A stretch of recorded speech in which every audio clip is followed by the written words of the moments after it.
Hello, Assalamu alaikum everyone, welcome back to my BB education channel. So today I am going to tell you that how to write Arabic exam. ठीक है, Arabic का exam है आपको, तो आपको लिखना कैसा है वो मालूम होना सबसे ज़्यादा इम्पॉर्टेंट है। अरबिक एग्ज़ाम में आपका पेपर कैसा आने वाला है सब डिटेल्स मैं ये वीडियो में बताऊंगी, तो वीडियो को एंड तक देखिए। Please do like share and subscribe. Let's start our topic here. Arabic के एग्ज़ाम में आपको सबसे पहले रहेगा यहाँ पे पार्ट ए। ठीक है, पार्ट ए में आपको 20 मार्क्स रहेंगे।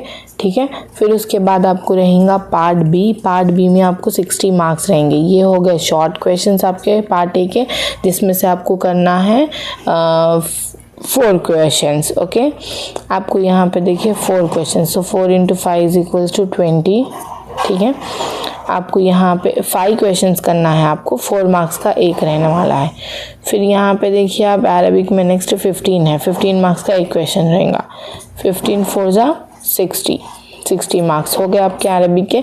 सो यहाँ पे जब हम पार्ट ए रहेगा, मैं अपने पिछले वाले वीडियो में आपको बताई कि पार्ट ए जो है, पार्ट ए तो है आपका 20 मार्क्स का और आपको लिखना है answer any 5। Okay, part A में एनी 5 लिखना और पार्ट बी में भी आपको एनी 5 क्वेश्चंस लिखना है।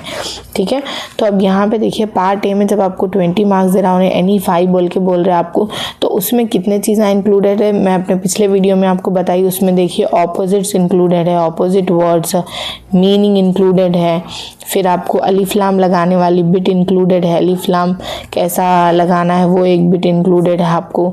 फिर आपको क्वेश्चन एंड आंसर्स इंक्लूडेड है जो कि शॉर्ट रहेंगे, वो क्वेश्चन आंसर्स आपको पढ़ना है उसमें। ठीक है, ऐसे छोटे छोटे करके वो बिट्स है जो कि पूरे इंक्लूडेड है पार्ट ए में, जो आपको पढ़ना है।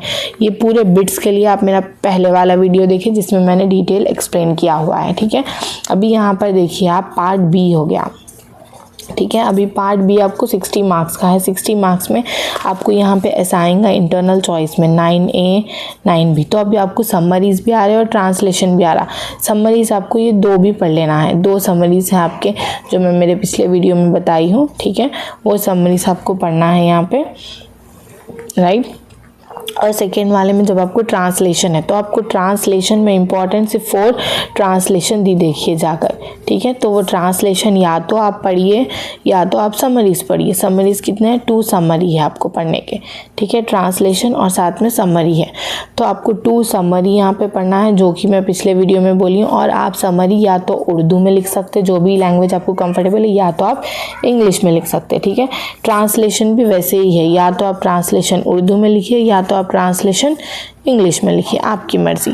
ठीक है, सो यहाँ समरीज ट्रांसलेशन 9A 9B। वैसे ही आपको 10A 10B सब में आपको यहाँ पे देखिए समरीज है, ट्रांसलेशन है, समरीज है, translation, whatever the examiner will convenient to it. Already I explain in my previous video. Okay, so ये वीडियो बनाने का ये मोटिव था कि आप एटलीस्ट क्लियर होना कि आपको लिखना कैसा है, राइट।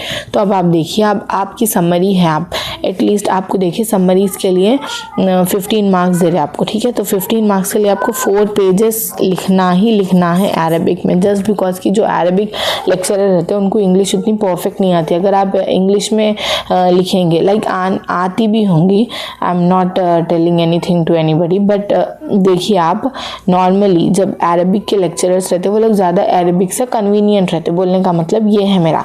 तो 15 मार्क्स होते तो 4 पेजेस रहते वहाँ पे, तो 4 पेजेस का आप इंग्लिश में अगर लिखे तो वो लोग उतना वो उससे चेक नहीं करेंगे और आपको पूरे फुल मार्क्स मिलने के भी चांसेस है यहाँ पे। ठीक है, आप उर्दू में लिखेंगे तो they will check it out because they know that language and everything very well, so you should be careful while writing the answer. If you are writing in Urdu means try to take easy Urdu use करिए आप, ताकि आपको अच्छे से समझ आए और आप आगे बढ़ा सके अपनी उर्दू को। ठीक है, तो 15 मार्क्स का जो आंसर है आपका, चाहे आप उर्दू में लिखो चाहे आप इंग्लिश में लिखो, आपकी मर्जी, पर मीनिंगफुल कंटेंट लिखिए आप, उसके मिलेंगे आपको 4 पेजेस। ठीक है, तो 4 पेजेस आपको फुल करना। और जो शॉर्ट के लिए आपको आंसर है वो सिर्फ 1 वर्ड का है। आप अगर 1 वर्ड भी लिखेंगे वहाँ पे तो आपको 4 मार्क्स 5 मार्क्स जो भी आपके शॉर्ट के मार्क्स है वो आपको मिल जाएंगे वहाँ शॉर्ट के लिए। बट आपको लॉन्ग के लिए, समरी के लिए 4 पेजेस लिखना कंपलसरी है वहाँ पे। ठीक है, और आपका जो क्वेश्चन पेपर में कुछ भी कोई जैसा भी आप क्वेश्चन पेपर लिख रहे हैं ऐसा, अब तो ऑनलाइन करेक्शन है आप लोग का, ठीक है।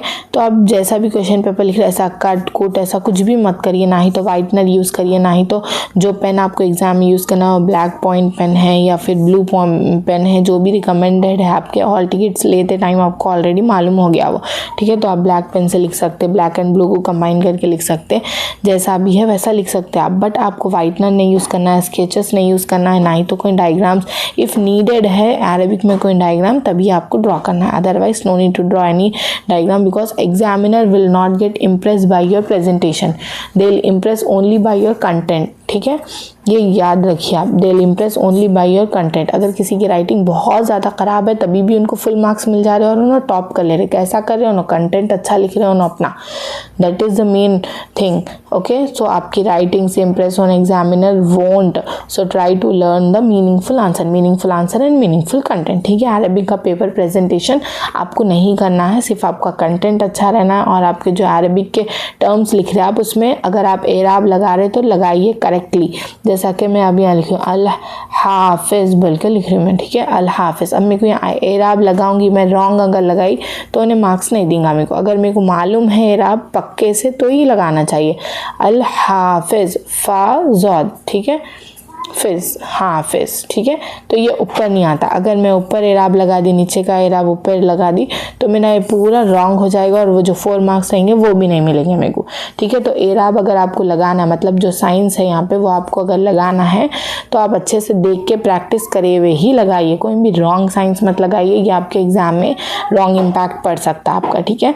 जो भी कंटेंट है वो करेक्टली लिखिए और जो बिट नंबर है, फॉर एग्जाम्पल आप जो बिट से लिख रहे 10A से लिख रहे तो आप खाली 10 डाल के मत शुरू कर दीजिए, 10A से लिख रहे तो A लिखिए, 10B से लिख रहे तो B, 11A का है क्वेश्चन तो 11A, 11B का क्वेश्चन है तो 11B, जो क्वेश्चन जिसके साथ है वो करेक्टली मेंशन करके लिखिए एग्जाम में, ताकि एग्जामिनर कंफ्यूज नहीं होना। अदरवाइज आप आंसर भले ही आपका करेक्ट होगा बट एग्जामिनर कंफ्यूज होने से आपके वो मार्क्स जाने के चांसेस भी बहुत है, ठीक है।